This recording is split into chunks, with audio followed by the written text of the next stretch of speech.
할렐루야. 사랑하는 성도 여러분, 평안한 하루 보내고 계십니까? 오늘은 잠언 29장 말씀으로 함께 은혜를 나누고자 합니다. 제가 봉독하겠습니다. 자주 책망을 받으면서도 목이 곧은 사람은 갑자기 패망을 당하고 피하지 못하리라. 의인이 많아지면 백성이 즐거워하고 악인이 권세를 잡으면 백성이 탄식하느니라. 지혜를 사모하는 자는 아비를 즐겁게 하여도 창기와 사귀는 자는 재물을 잃느니라. 왕은 정의로 나라를 견고하게 하나 뇌물을 억지로 내게 하는 자는 나라를 멸망시키느니라. 이웃에게 아첨하는 것은 그의 발 앞에 그물을 치는 것이니라. 악인이 범죄하는 것은 스스로 올무가 되게 하는 것이나 의인은 노래하고 기뻐하느니라.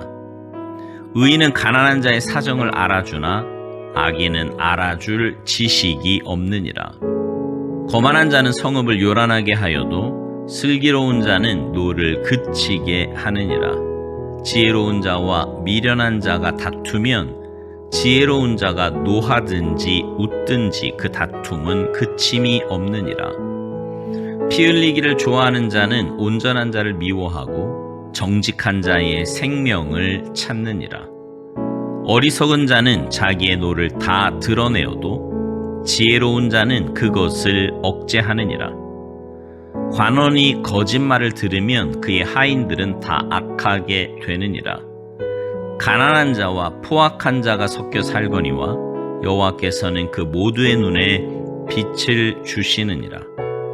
왕이 가난한 자를 성실히 신원하면 그의 왕위가 영원히 견고하리라. 채찍과 꾸지람이 지혜를 주거늘 임의로 행하게 버려둔 자식은 어미를 욕되게 하느니라.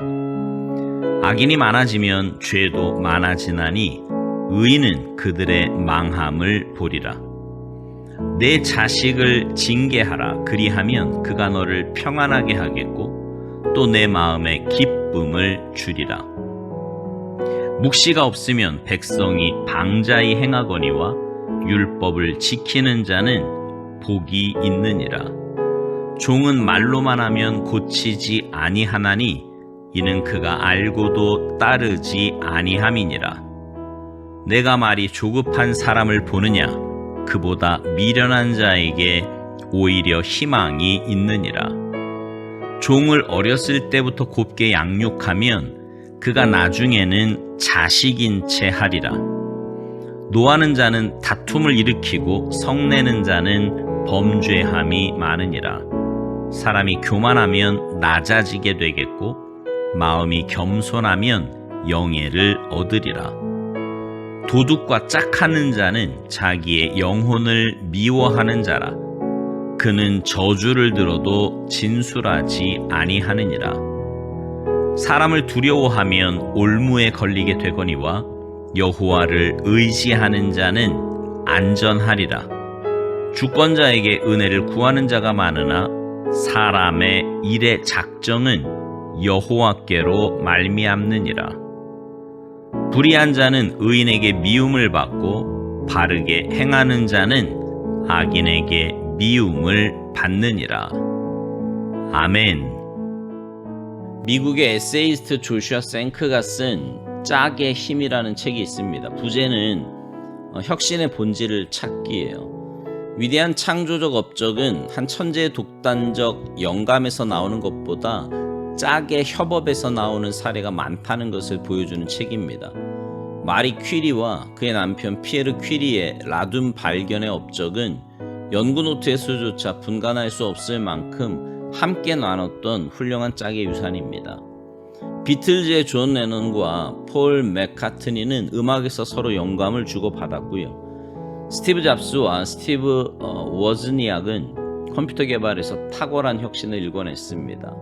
세종대왕과 집현전 학사들은 한 짝이 되어 중국 글자가 너무 어려워 백성들이 잘 배우지 못해 문맹이 된 그들을 위해 한글을 창제해냈습니다. 성경에도 보면 출애굽의 대장정은 모세와 아론의 협업으로 이루어진 겁니다.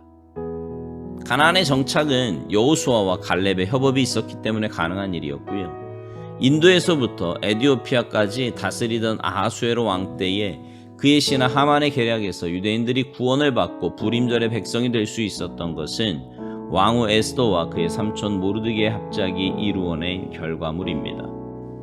예수 그리스도께서 성육신 하실 수 있었던 것도 의인 요셉과 신실한 마리아의 협업이 있었기 때문이지요.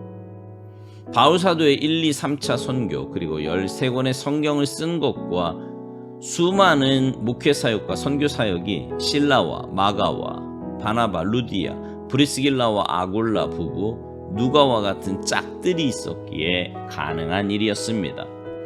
이런 예들은요, 너무 많아서 다 열거할 수가 없지요. 결국 혁신의 본질 찾기는 그 무엇보다 좋은 짝을 얻는 겁니다. 짝과 함께 하는 거예요. 그래서 짝의 힘, 즉 협업을 통해 상승 효과를 얻는 겁니다. 짝은요, 가장 가까이 있는 존재이고 함께 하는 존재입니다. 그래서 서로에게 가장 많은 영향력을 끼치는 존재이지요. 사람은 짝하여 놀고 짝하여 말하고 짝하여 생각하고 짝하여 삽니다. 그래서 짝이 정말 중요합니다. 오늘 본문 24절에 보면 짝으로 삼아서는 안 될 대상으로 도둑을 지목하고 있습니다. 왜 하필 도둑을 예로 들었을까요? 당시에는 가난한 시절이었거든요. 먹고 살아가야 하기는 하겠는데 먹을 것마저도 넉넉하지 못한 그런 시절이었습니다. 그러다 보니 손쉬운 방법으로 도둑질을 하는 사람들이 많았을 겁니다. 그래서 그 당시에 보편적인 아주 흔한 죄인인 도둑을 예로 들었을 것으로 생각이 됩니다. 그러면 여러분, 왜 도둑과 짝하면 안 될까요? 그것은 도둑과 짝하면 도둑질을 배워 도둑이 되기 때문이죠. 너무 당연한 말 아닙니까? 최소한 도둑질을 묵인이라도 하게 됩니다. 잠언 1장 11절 이하에 보면 악한 자가 꾀어도 따르지 말라고 말씀해요. 내 삶의 죄를 좋아하는 자를 받아들이면 많은 죄를 짓게 되는 겁니다. 도둑을 받아들이는 자는 도둑이나 다를 바가 없지요. 그에게 끌려서 범죄에 가담하게 되며 또한 그 범죄 사실의 은혜에도 가담하지 않을 수가 없게 됩니다. 공부하는 사람과 짝하면 공부를 하게 되고요. 놀이를 좋아하는 사람과 짝하면 놀이를 하게 됩니다. 창조적인 사람과 짝하면 창조적인 일을 하게 되고요. 파괴적인 사람과 짝하면 파괴적인 일을 하게 될 수밖에 없어요.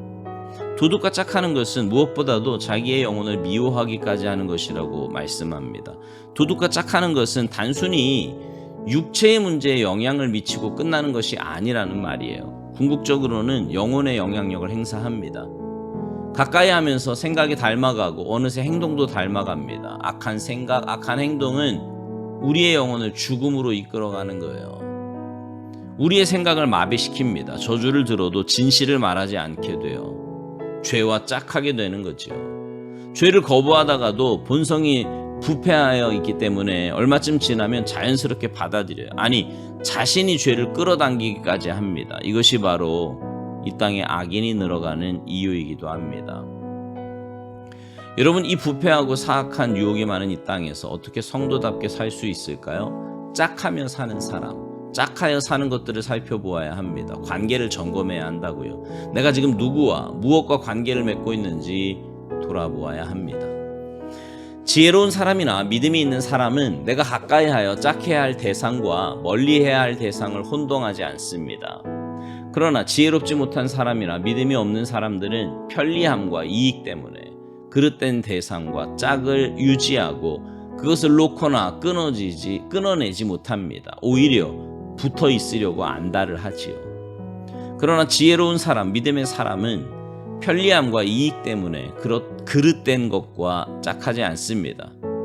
실수로 잠시 짝했다가도 속히 정리해요. 여러분, 우리 참된 그리스도인들은 짝해서는 안 될 존재와 짝해야 될 존재를 분별해서 좋은 짝을 선택해야 합니다. 그리고 끊임없이 짝의 선별 작업과 정리 작업을 통해서 좋지 않은 짝은 찍어내버리고 좋은 짝은 자신의 곁에 두도록 해야 합니다. 그것이 자신을 끊임없이 혁신하여 좋은 결과를 낼 수 있도록 이끌게 하는 거예요. 최종적으로 우리 참된 그리스도인들은 사람을 짝으로 하는 일에 두려움으로 매달려서는 안 됩니다. 오늘 본문 25절, 사람을 두려워하면 올무에 걸리게 되거니와 여호와를 의지하는 자는 안전하리라. 우리가 최종적으로 짝하고 의지할 분은 하나님이세요. 어떤 위험이 있어도 하나님 품 안이 가장 안전하며, 하나님이 우리의 짝이 되어주셨을 때 가장 강한 줄 믿고 하나님 말씀에 민감하게 반응하고 하나님의 관계에 집중하며 살아가는 여러분 모두가 되시기를 주님의 이름으로 축복합니다. 아멘.